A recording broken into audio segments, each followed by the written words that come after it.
Assalamualaikum warahmatullahi wabarakatuh. Allahumma sholli ala Sayyidina Muhammad wa ala ali Sayyidina Muhammad.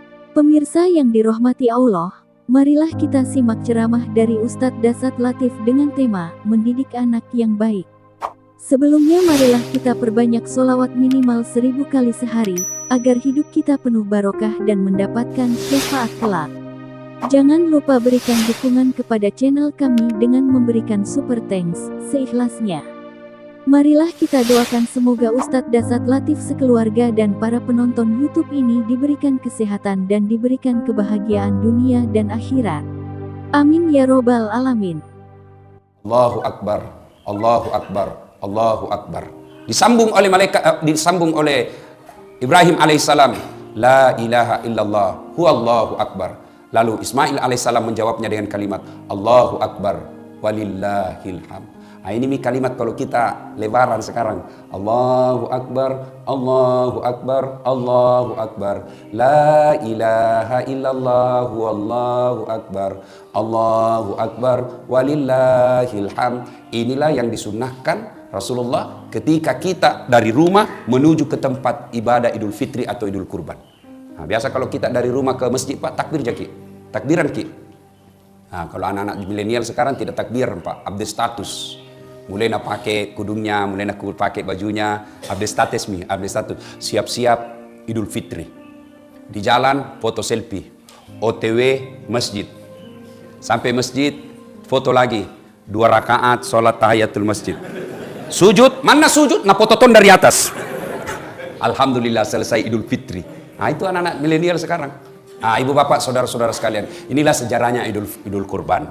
Nah, apa kira-kira hikmah yang ingin kita ambil dari kisah ini? Ini yang penting. Sejarah ini, insya Allah kita sudah tahu, mengerti maki. Nah, sekarang apa pelajaran yang kita ingin ambil? 1, percayalah ketika kita ingin melakukan kebaikan, iblis pasti kepanasan. Setiap kita mau melakukan kebaikan, iblis pasti berupaya menggoda kita. Bukan cuma sekali kita dia goda, berkali-kali, dan tidak akan berhenti sebelum berhasil. Salah satu definisi iblis itu berupaya menggoda kita sampai berhasil. Jadi iblis itu tidak akan berhenti sebelum dia berhasil menyesatkan kita. Contoh, hayya 'alas shalah. Bangun ki, nagoda ki iblis dulu. Sebentar pi, masih ada waktu ini 10 menit baru kaman.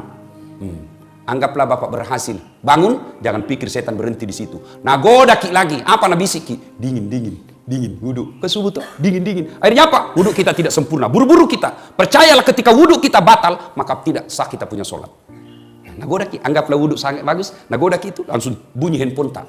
Bunyi handphone, langsung bunyi, kita wudhu sambil terima handphone. Yo, sebentar pi, di mana ki orang kopi sebentar? Yo sama makin nanti, tunggu mana? Nah coba, wudhu, sah wudhu kita, tapi dia berupaya untuk tidak menyempurnakan. Kenapa? Supaya kurang pahala tak. Anggaplah kita berhasil wudhu dengan baik. Nagoda ki lagi sampai di masjid. Nah lihat timer, hampir wikomat. Dah cukup itu 3 menit. Duduk mako salah doa tayi. Dia goda terus kita. Anggaplah kita berhasil sholat dengan baik. Setan putus asa, tidak. Nagoda ki lagi. Jangan aku pakai surah pendek. Fatihah saja.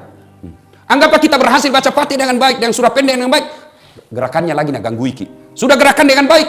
Jangan pikir setan mundur sampai di situ. Nagoda ki lagi. Nabi si tidak ada kalahku dalam masjid ini. Kau paling soleh, yang lain salah ngasih. Itu salah cara takbir itu, salah caranya itu letakkan jari, semua salah itu. Akhirnya dalam hati kita muncul ujub, mau dibilang, mau diborro. Dia bilang, iya tahu, saya paling soleh di sini. Masuk iblis. Auzubillah min dzalik. Nah, percayalah Bapak Ibu sekalian, termasuk sekarang Idul Kurban. Mau kita berkurban, iblis menggoda kita. Kambing, 2 juta itu mahal. Bisa aku lagi kasih anakmu untuk bimbingan belajar. Setan masuk di situ. Bagaimana berupaya segala cara agar kita gagal. Makanya ketika iblis sudah menggoda kita, Allah kasih senjata. Senjatanya apa? Kalimat istighfar. Astaghfirullahaladzim wa atubu ilaihi. Ketika Nabi Isra Mi'raj, Nabi makin jauh, makin dekat, ada cahaya kayak api, makin dekat. Maka Nabi melawannya dengan kalimat Astaghfirullahaladzim wa atubu ilaihi. La ilaha illa anta subhanaka inni kuntu minadz zalimin. Itu kita baca. Nah, sudah, inilah hikmah pertama bahwa harus selalu diingat ketika kita mau melakukan kebaikan, iblis pasti berupaya menggagalkan. Maka melawan godaan iblis itu dengan kalimat istighfar. Astaghfirullahaladzim wa atubu ilaihi. Suatu ketika datang anak muda bertanya kepada Nabi, "Ya Rasulullah, saya berbuat dosa." Maka Nabi berkata, "Bertobatlah." Tapi kuulang lagi. Nabi berkata, "Tobat kau sedek." Tapi kuulang lagi. Tobat lagi. Buat iblis sampai putus asa untuk menggodamu. Nabi bilang lagi, anak muda, jadi dosaku jadi besar. Ketahuilah ampunan Allah jauh lebih besar daripada dosa-dosamu. Itu enaknya Tuhan tak. Berdosa ki, datang ki, bertobat. Bukan marah-marah itu Allah kalau kita datang bertobat. Malah Allah janji kita, innallaha yuhibbut tawwabina. Saya cinta kepada hambaku yang bertobat. Beda kita manusia. Bapak datang minta maaf sama saya. Barangkali saya maafkan kita, tapi masih ada syaratnya. Ustaz, maafkan Kak Dik. Kenapa? Dulu waktu pilwali itu, kita suruh Kak bikin baleho 10. Iya, 7 jiku bikin Ustaz. 3 hilang. Saya maafkan kok bos. Tapi jangan lagi lewat depan rumahku. Masih ada buntutnya Pak. Kalau Allah, kita bertobat, datang banyak dosa, Allah janji kita, saya cinta kok. Innallaha yuhibbut tawwabina. Ibu bapak saudara-saudara sekalian, hikmah yang kedua dari kisah ini, bahwa ternyata aset yang paling berharga itu anak yang soleh. Coba, saya tadi dalam sholat, waduh sempat menetes air mata saya. Luar biasa, saya ingat orang tua saya dengan kejadian tadi. Pak Imam, Ustadz Ikhwan, langsung ada si Ananda Umar. Baru belum dilupa Umar, baru ada gejala-gejala. Langsung Umar masuk luruskan bacaan, subhanallah. Pak, apa bapak tidak bangga punya anak seperti itu?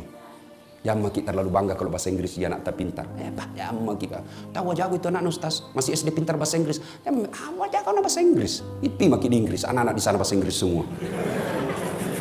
Betul Kak? Dari kecil sampai pikun orang di sana bahasa Inggris semua. Nggak jago itu Pak. Banyak yang begitu.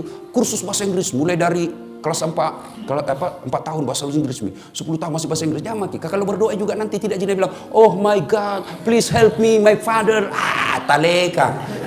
Tidak begitu juga orang berdoa. Jangan makan anak muda, serius kayak ini bos.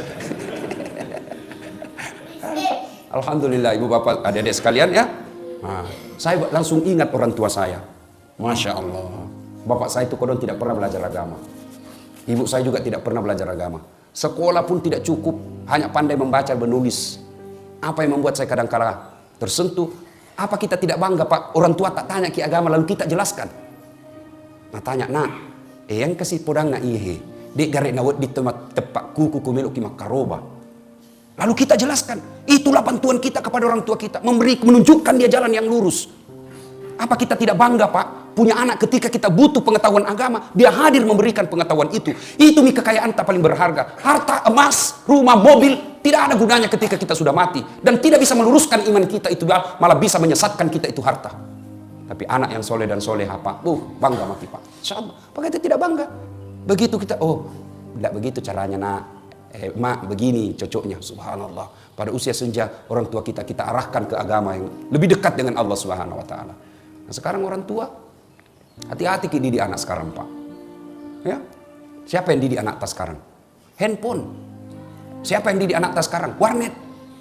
Siapa yang didik anak kita sekarang? TV. Auzubillah min zalik. Saya doa mudah-mudahan tidak begitu anak tak Pak.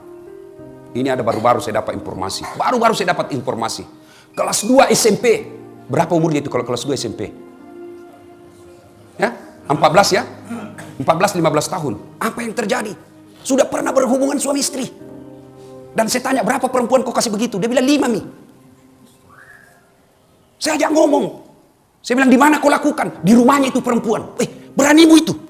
Dia bilang, bapaknya, ibunya kerja semua Ustaz. Malam baru pulang. Apa Mi kalau begini anak tak? Setengah mati dicarikan uang. Nah pakai rumah tak berzina.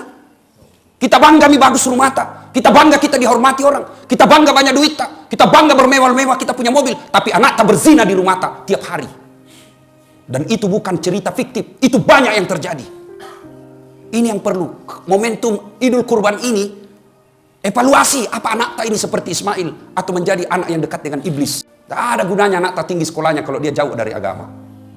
Begitu kita masuk di kubur, siapa yang doakan kita? Masuk di kubur, siapa doakan kita? Saudara tak? Jangan makin harap. Tanya di diri tak masing-masing. Pernah tak kita doakan adik tak dalam 24 jam? Pernah kita doakan saudara tak dalam 24 jam? Jarang. Saya saja minta tapi saudaraku baru saya doakan. Doakan ke dia? Iya gampang nih. Tapi ibu bapak lah yang selalu kita doakan setiap sholat. Orang tua tak ji. Nah kalau anak tak tidak tahu sholat, orang tua anak tak tidak pernah datang ke masjid berjamaah, anak tak tidak pernah kita dengar mengaji. Bayangan itu Pak, di kuburan nanti sengsara hidup tak.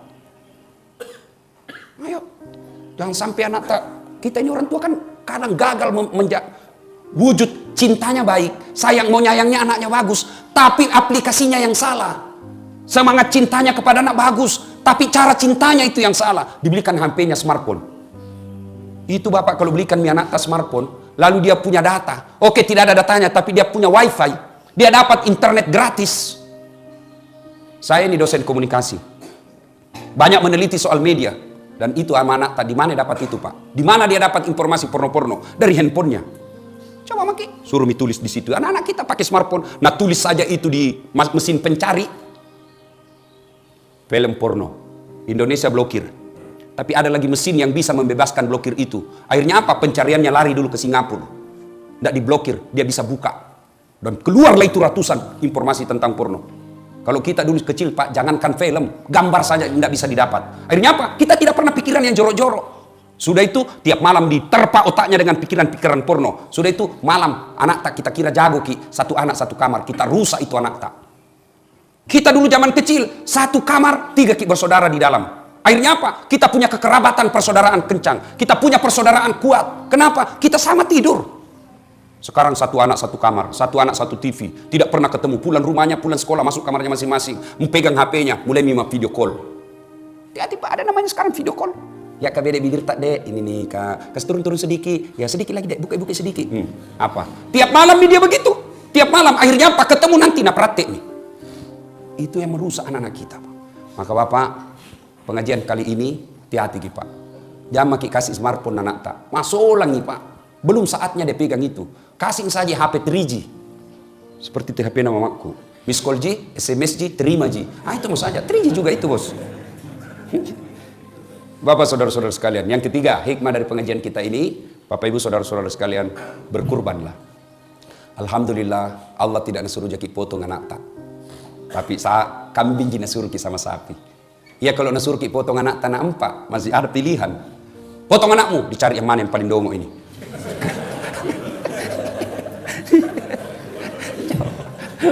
Tapi alhamdulillah Allah cuma minta kita ya diminta jaki kambing, maka berkurbanlah. Jangan ki lagi saya tidak mampu Ustaz, baru HP harga 2 juta. Pakai data 150.000 per bulan. Itu kalau bapak sudah lakukan itu dan tidak berkurban, hati-hati pak, nah cari nanti malaikat. Nah kasih bangkrut ki Allah. Banyak uang tapi tidak ada bisa dimakan. Banyak uang tapi tidak berkah. Kenapa? Karena kita tidak mau berkurban. Aneh sekarang ini pak. Banyak orang mampu tapi tidak mau berkurban. Saya ulang. Banyak sekarang ini orang mampu tapi tidak mau berkurban. Sebaliknya, banyak orang mau berpoligami padahal dia tidak mampu. Ya, betul toh? Nah ibu bapak saudara-saudara sekalian, inilah tausiah kita pada taklim kita kali ini. Mudah-mudahan ada manfaat. Saya agak grogi sebenarnya ini, kaku betul saya cara tidak bisa keluar ilmuku. Ada Ustadz Iwan bilang saya jaga diri nanti saya offside. Bapak saudara-saudara sekalian, inilah tausiah kita pada taklim kita kali ini.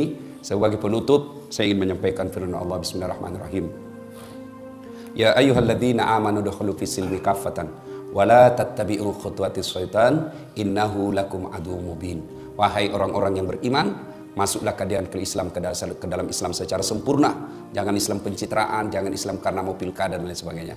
Tapi Islamlah secara benar. Wala tattabi'u khutuwatis syaitan, dan janganlah engkau ikuti langkah-langkah setan, karena sesungguhnya setan itu musuh yang nyata bagi kalian.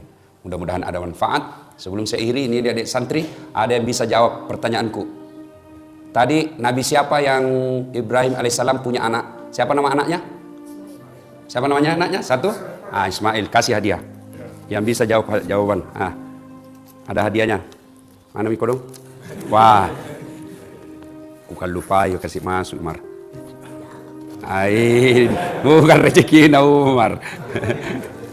Ya, nanti ada di mobil berarti.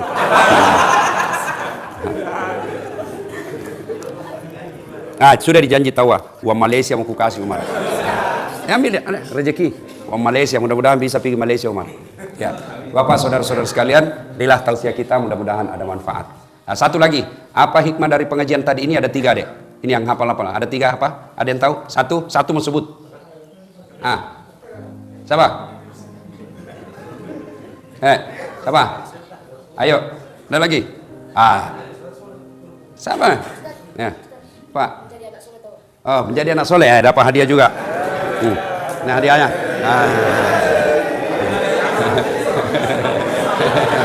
Ya, ada lagi. Ini hikmahnya ini Pak, makanya kalau pergi masjid di depan ki duduk. Gampang dapat hadiah, yang jauh belai. Itulah hikmahnya orang di depan itu banyak pahalanya. Ya Bapak, saudara-saudara sekalian, inilah tausiah kita, mudah-mudahan ada manfaat. Lebih dan kurangnya mohon dimaafkan. Nun wal kalam masrun billahi fi sabilil haq. Wassalamualaikum warahmatullahi wabarakatuh.